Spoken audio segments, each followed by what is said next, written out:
¿Por qué Shem Howard se alejó de los Tres Chiflados? ¿Él fue el sustituto de Curly o fue al revés? ¿Es verdad que una vez muerto lo hicieron volver a actuar? ¿Qué conexión tiene con el famoso director Sam Raimi?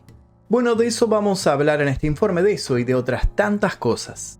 Siempre que pensamos en los Tres Chiflados, lo primero que se nos viene a la cabeza son Curly, Larry y Moe. Y como cuarta opción, recién aparece Shem, como un reemplazo, como un extra.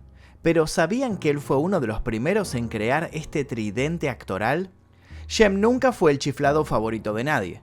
Es más, ni siquiera aparece en las camisetas, las tazas o los afiches. Desde el primer momento fue excluido, pero no por eso fue menos que sus hermanos, Moe y Curly. Sí, aunque no se parecían en nada, eran hermanos en la vida real. La historia de Shem siempre estuvo cargada de aspiraciones personales. Él no quería ser solo un chiflado más. Fue por eso que salió a buscar su propio camino, y lo consiguió. Sin embargo, debido al amor por la familia, Shem volvió a unirse a los Tres Chiflados, sacrificando así su carrera cinematográfica.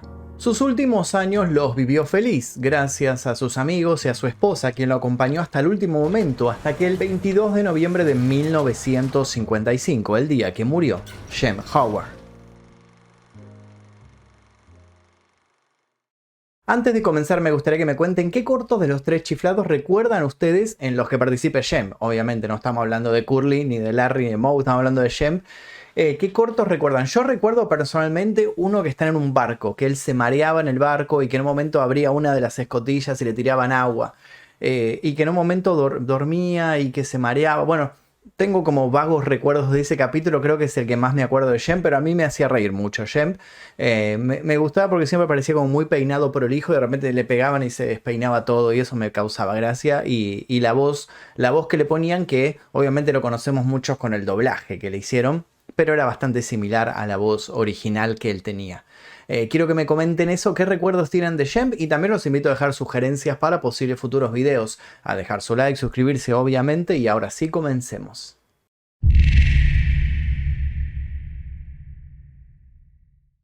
Shem Howard y su esposa Gertrude Babe Frank compartían una gran pasión por el jazz y el boxeo. Siempre frecuentaban teatros y sobre todo eventos de este último deporte. Disfrutaban sumergiéndose en la emoción de los combates en vivo. Aunque Shem era conocido por ser una persona nerviosa y temerosa, encontraba en el boxeo una forma de liberar sus tensiones. Observar los golpes y la intensidad de los enfrentamientos de algún modo era un analgésico para él. No importaba la noche que fuera, si había pelea, él estaba ahí. Por eso, tentado por una velada a puro guante, esa noche del martes 22 de noviembre de 1955, él salió de su hogar, dispuesto a dejarse llevar por ese shock de adrenalina. Después de presenciar un emocionante combate en Hollywood Legion Stadium, Shem, Babe y su amigo Al Winston salieron del lugar y comenzaron a caminar por la avenida en busca de un taxi. Finalmente encontraron un auto disponible y los tres se acomodaron en el asiento trasero. En medio de risas y bromas, Shem sacó un cigarrillo con la intención de encenderlo.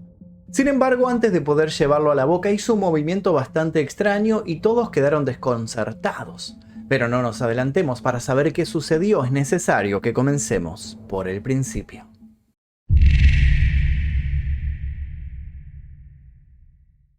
Samuel Horwitz nació el 11 de marzo de 1895 en Brooklyn, Nueva York. Nunca lo llamaron por su nombre. Shem era un apodo inusual, pero estaba cargado de mucho cariño. Surgió porque su madre, que era lituana y tenía un fuerte acento lituano, no podía pronunciar el nombre Sam, así que lo empezó a decir Shem, que era como el equivalente lituano, y de esa manera le quedó el apodo de Shem para toda la vida. Durante sus primeros años él no tenía ambiciones de entrar en el mundo del espectáculo. Sin embargo, su hermano menor Moses, más conocido como Moe, anhelaba más que nadie ingresar al vaudeville y él fue quien lo arrastró a ese ámbito. Moe constantemente ideaba nuevos actos de salón de baile y reclutaba a Shem como su compañero. El pequeño Horwitz, con corte taza, era un talento natural en el escenario y su hermano estaba dispuesto a acompañarlo en este viaje para no decepcionarlo. Shem realmente no tenía nada más que hacer. Había abandonado sus estudios superiores, cada tanto trabajaba como fontanero y se había liberado del ejército por presentar varios problemas de salud. Aunque no todos contaban la misma historia. Otros decían que no ingresó a las trincheras de la Primera Guerra Mundial porque tenía enuresis, también conocida como incontinencia nocturna. En otras palabras, se hacía pis encima mientras dormía. En 1917, alejados del campo de batalla, Shemp y Moe empezaron a trabajar juntos en el circuito de vaudeville. Por un largo tiempo se hicieron conocidos, hasta que en 1921 el dúo aceptó a otro comediante llamado Ted Healy. Su acto cómico se hizo cada vez más interesante, hasta que en 1922 sentaron las bases de Los Tres Chiflados. Shemp asistió a una de las actuaciones que Ted y su hermano hacían por su parte. Moe lo vio sentado en la audiencia y comenzó a insultarlo. En perfecta sintonía con el sentido del humor familiar, este salió del público y se subió al escenario. Juntos, él, Moe y Ted improvisaron el resto del acto. El resultado fue un gran éxito. Si bien ahí se abrió otra puerta, Shemp dudaba de esa posibilidad, especialmente debido a las protestas de su madre. Ella se oponía a que alguno de sus hijos estuviera en el mundo del espectáculo. Después de haber perdido a Moe en el vaudeville y con su hermano menor Jerome, también conocido como Curly, siguiendo sus pasos, no quería perder a Shemp en este negocio de shows. Ella tenía aspiraciones mucho más grandes para sus hijos, no quería que fueran unos simples stooges. Y ya que hablamos de stooges, quiero explicarles que si bien en una de sus tantas traducciones al español significa chiflado, que fue el nombre con el cual los conocimos, en el ambiente teatral tiene otra definición. El stooge era un actor secundario que tenía como la obligación dentro de la obra teatral de darle el pie básicamente al comediante principal para que él pudiera hacer el remate. Y en este caso el comediante principal era Ted Healy. Por otra parte, Ted, que sabía cómo manipular a las personas, donó $100 a la sinagoga a la que asistía la familia de los hermanos y así sin más, se terminó aceptando el ingreso de Shemp al mercado teatral. 3 años después, en 1925, se unió al acto un tercer stooge, el violinista Larry Fine. Para aquellas personas que no conozcan la historia de Larry, les comento que hace poquito sacamos un documental sobre su vida en este canal, así que lo pueden buscar al final de este video. Ponen simplemente Larry Fine, Magnus o Larry Fine, el día que o lo que sea y les va a aparecer. Retomando, así el grupo cómico sumaba al cuarto integrante. Finalmente fueron bautizados como Ted Healy y sus Tres Chiflados. Pero como todos sabemos, en ese título sobraba alguien.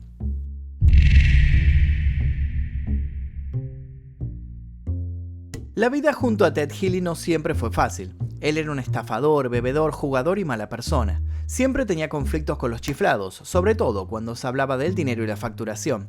Hubo varias separaciones y reconciliaciones entre 1925 y 1929. Sin embargo, en 1930, Ted Healy solucionó las cosas con los Stooges al conseguirle su primer trabajo en el cine, en un cortometraje llamado Sopa de Nueces, Soup to Nuts.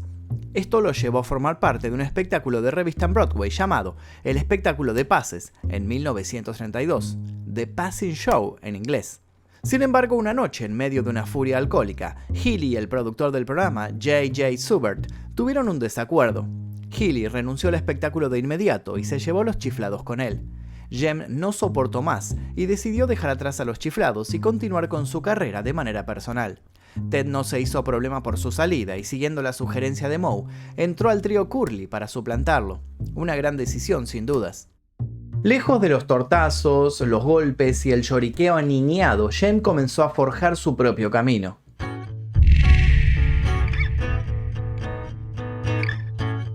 En el momento en que se separó de los chiflados, el mayor de los hermanos se asoció con Roscoe Fatty Arbuckle, quien había dejado Hollywood por problemas legales.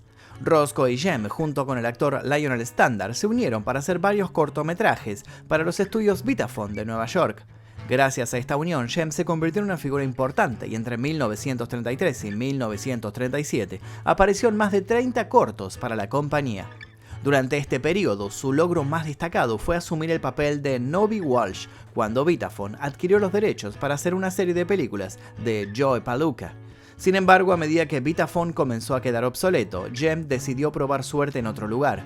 Tomó la decisión de mudarse cerca de sus hermanos en la costa oeste, así que empacó junto a su esposa e hijo y se dirigió a las brillantes luces de Hollywood. Jem no tuvo problemas para encontrar trabajo en Los Ángeles, gracias a que sus hermanos estaban triunfando en su carrera como los Tres Chiflados. Su ingenio rápido y su naturaleza tranquila lo convirtieron en un favorito entre los directores de cortometrajes cómicos. Fue en ese momento cuando jugó una carta difícil pero con intenciones claras. Se autodenominó el hombre más feo de Hollywood y sus oportunidades se duplicaron. Jem Howard comenzó a tener mucho éxito. De hecho, entre 1940 y 1944 apareció en más de 40 películas, incluso compartió pantalla con los enormes Abbott y Costello. De esa época se desprende un dato de color. Se decía que Abbott y Costello constantemente recortaban las actuaciones de Jem por miedo a que les robara el protagonismo en la pantalla. Pero para el ex chiflado eso era un halago. Su carrera no solo se limitó a las comedias, también trabajó en dramas criminales y algunas películas de terror de Universal, como La Mujer Invisible y El extraño caso del Dr. Erx. Y eso no fue todo. También trabajó junto a John Wayne, incluso tuvo la oportunidad de interpretar a Sinbad el Marino. Multifacético como pocos. Si bien trató de hacer funcionar su humor con otras duplas, al final terminó volviendo a sus inicios. Como decimos, siempre se vuelve a la familia.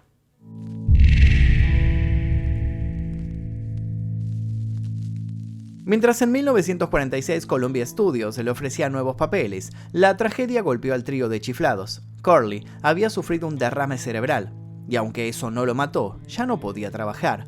Moe recurrió a Jem en busca de ayuda y le pidió que se uniera hasta que Curly pudiera reincorporarse al equipo.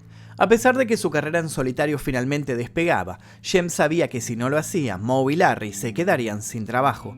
Por amor a sus hermanos y a Larry, Jem volvió a ser un Stooge una vez más, en principio de forma temporal. Desafortunadamente, Curly nunca se recuperó lo suficiente como para unirse al equipo nuevamente y falleció en 1952. Su historia, por demás trágica, también la tratamos en este canal.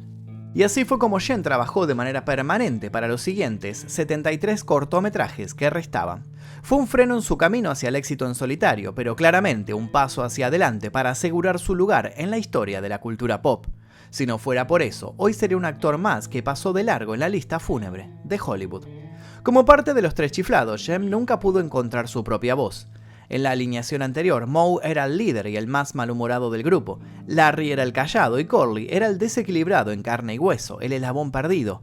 Sin embargo, el estilo cómico de Jem no era como el de los otros chiflados, él era un comediante mucho más sutil.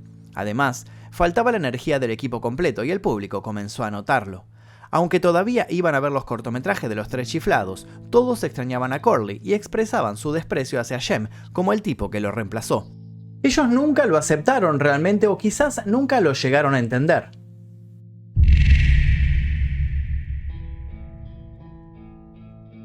Jem no solo actuaba con miedo, sino que vivía con miedo. Era una persona nerviosa e inquieta, no con una, sino con varias fobias. Le tenía miedo a las alturas, a los automóviles, a los aviones, a los animales grandes, a los perros también. Estos miedos a menudo afectaban su carrera. Sus hermanos y Larry debían viajar largos trayectos en tren porque no podían tomarse un avión. Por otra parte, cuando salían a caminar por su vecindario, siempre llevaba con él un palo por si se encontraba con un perro, aunque nunca le pegó a nadie porque no iba con su naturaleza. Según su esposa, si alguna vez se cruzaba con un perro, seguro terminaba desmayado. En contracara, a Jem le encantaban los deportes de contacto. Muchas amistades cercanas decían que quizás los veía para descargar sus miedos y tensiones. La última vez que disfrutó de un combate de boxeo fue el 22 de noviembre de 1955. Al salir del Hollywood Legion Stadium, acompañado por su esposa y un amigo, subió a un taxi, tomó un cigarrillo y se puso a bromear. Y es así como nuestra historia vuelve al principio. Jem se desplomó súbitamente sobre las piernas de sus acompañantes. Nadie entendió nada hasta que Gertrude comenzó a gritar y el conductor del taxi aceleró. Jem murió de un ataque cardíaco masivo a la edad de 60 años antes de llegar al hospital. Pero hay un dato que pone en discusión esto que les acabo de contar. La autobiografía de Moe da como fecha de fallecimiento el 23 de noviembre de 1955, pero esta diferencia podría ser porque gran parte de ese libro fue terminado póstumamente por su hija y su yerno. Claramente algunos detalles fueron confusos. Como se puede ver en el certificado de defunción realizado por el forense del condado de Los Ángeles, se lee que Jem Howard murió el martes 22 de noviembre de 1955 a las 11:35. El obituario de Howard también apareció en las ediciones de la tarde del 23 de noviembre de Los Ángeles, y los periódicos citaron la muerte en la noche del 22. Jem Howard fue enterrado en una cripta en el mausoleo Indoor en el cementerio de la Home of Peace Cemetery en Los Ángeles. Su hermano menor Curly también está enterrado allí, en una tumba al aire libre en la sección del Instituto Judío Occidental, así como sus padres Solomon y Jenny Horwitz y su hermano mayor Benjamin Jack. Sin embargo, además de su vida, dejó una marca muy importante en la historia del cine.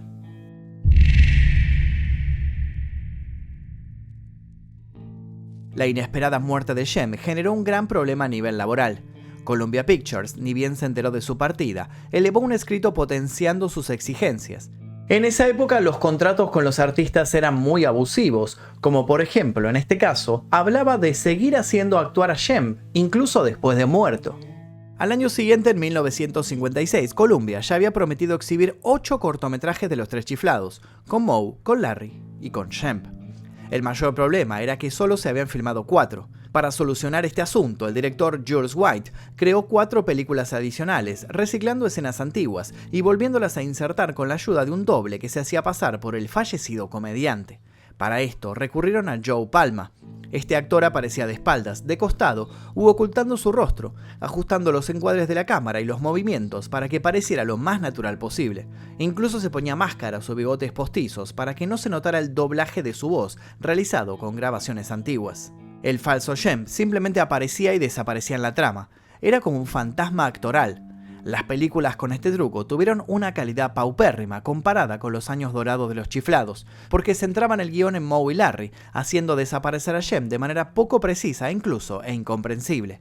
Y luego de sobrepasar este problema, los chiflados tuvieron que tomar otras decisiones de manera urgente. Tenían que reemplazar a Shem.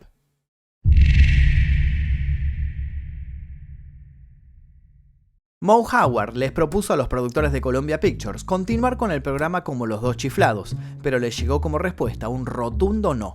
El nuevo tercer chiflado entró en escena cuando desde Columbia decidieron incorporar a Joe Besser. Sin embargo, este no tuvo el éxito deseado.